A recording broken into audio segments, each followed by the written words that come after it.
Irashaimase! Hello and welcome to Fitaurus Kitchen. I'm your host, Chef Fitaurus. It's time once again for Shoot 'em Up Saturday, and on the menu this Saturday we have Mars Matrix, the 2000 Takumi classic on the Dreamcast. What kind of taste will it have? Let's get cooking and find out. So Mars Matrix originally released in 2000 from developer Takumi, and it was published by Capcom. Also in 2000 it would release on the Dreamcast in Japan, and in North America it would release in 2001. So the Dreamcast version is definitely the way you want to approach this game, as look at how much we have here. So in addition to having your actual arcade mode, there's this elite mode, which is essentially like the original mode, where you can go and play both a remixed version of the game with new enemies and new patterns, or you can go and play the original with some of the new modes that some of the new options that the Dreamcast port adds in. You also have score challenges, strategies, which are these replay videos. You can see how to beat the stages, options, the special options, and most importantly, the shop. So you see here on the main menu, you have the total score displayed there. You can use the score that you accumulate in the shop, and in the shop you can unlock all these additional options in the game. So you can increase your number of ships, you can increase your number of credits, you can go and change your ship speed, your ship level, the combo time, the charge speed for your gravity hull bomber. All these awesome features that are just great to have in a shoot 'em up, and really adds to the replayability of Mars Matrix. It's one of those games where you just want to do one more run, because you're always working towards unlocking things in the shop, and that's really awesome. But as far as the gameplay itself, we'll go and show it off in the elite mode. So diving into elite mode, then we're given our choices of A and B. So A uses the elite enemy settings, which are basically just the original enemy settings, and then B is the arcade game setting as well. So we'll show it off with elite mode. Once you start the game, you're able to go and select from your two possible ships. Do note this game is, of course, two-player co-op.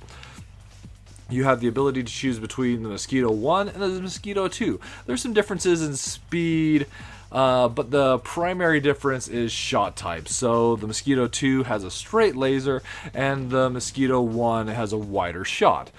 Diving into the gameplay itself, we start with our assault on Mars. So we're starting above Phobos, fighting the Mars rebel forces. And the ship itself, the Mosquito 1 and the Mosquito 2, have a couple unique features about them. So everything that we do in Mars Matrix can be done with just one button.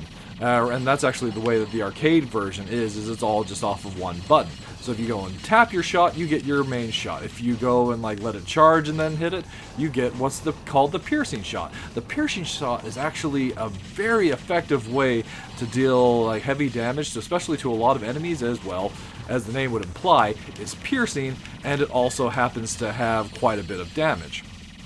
Then we also have two other more bomb and defensive type moves called the Mosquito, which I'll show here as soon as we've got to get some enemy bullets on the screen.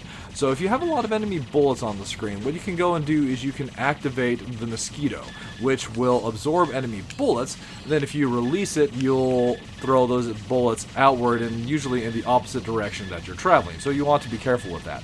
One of the advantages of that is any of the bullets that hit an enemy will become those cubes that I've been collecting. And those cubes are experience. That's right, so the game has a leveling system for your weapons, and it's based off of experience. The more cubes you pick up, the higher your level builds. But in order to go and use the Mosquito, and ultimately if you hold that down, the Mosquito will become the gravity hull bomb, you have to watch your meter in the bottom left. You deplete the meter all the way, you set off a gravity hull bomb. You just use it a little bit, and you'll use just the base Mosquito, where you'll be able to capture the bullets and throw them back out. So if you're looking for points, or even just survivability, in a lot of times, as this game is blisteringly hard, you want to learn how best to utilize what the game gives you as far as options with the gravity hole bomber, the mosquito, and even your base shot versus the piercing shot. So as I mentioned, all of these are controlled with just a single button in the arcade version, but one great advantage of the Dreamcast version is you have buttons that are basically your auto normal shot and your auto piercing shot. So if you happen to go and prefer one over the other, or there are certain situations where it would be better to use piercing versus your normal shot, that's something you can do. And then the main button, at least for me, ends up coming out more like just a bomb button, but you have to remember that you have to hold the button down for a second before the mosquito activates, so there's definitely a lot of strategy involved in using all your weapons and everything that we have as far as abilities for the mosquito itself. But I do like how there's just that unique element of capturing bullets, throwing them back, and using that to get experience. It's like great when you can get like this massive ton of experience points, because the experience points themselves also like are cumulatively build up on each other using a combo system. So if you collect 1, it's worth 1 point. You collect 2, then so on and so forth. So if you're really doing well with collecting cubes and you happen to go and like use your mosquito and throw this massive pile of bullets back at enemies, you can potentially get like hundreds or thousands of experience points.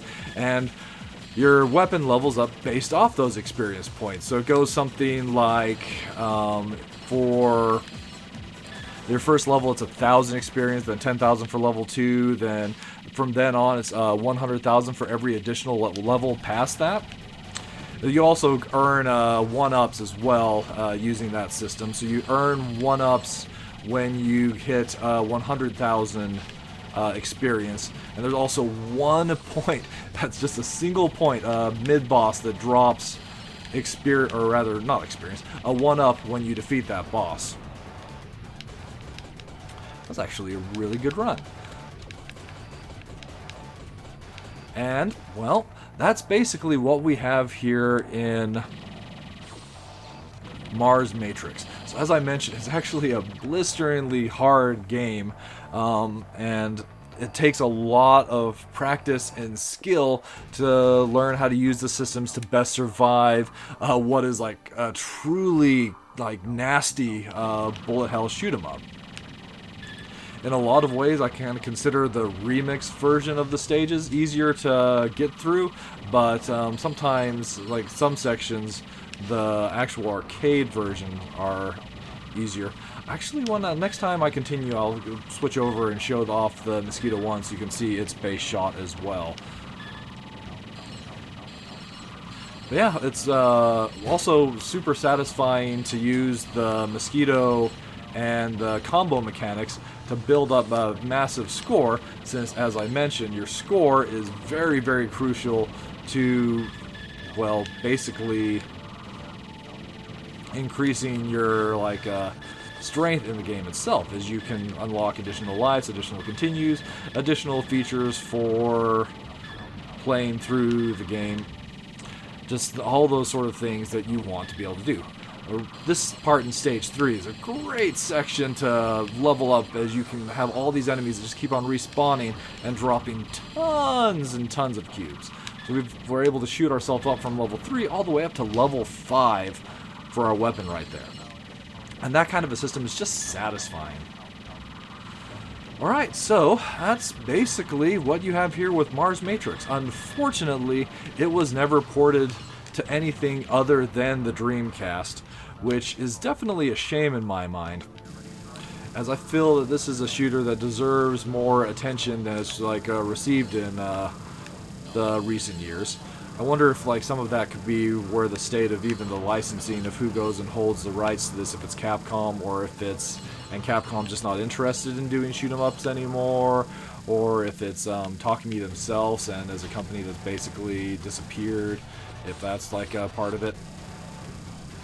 But if you happen to have a chance to play this via some method, be it emulation or getting a copy on the Dreamcast, I would definitely recommend it. It's like well worth your time with all of its like systems and just that like blistering difficulty that it's got to it.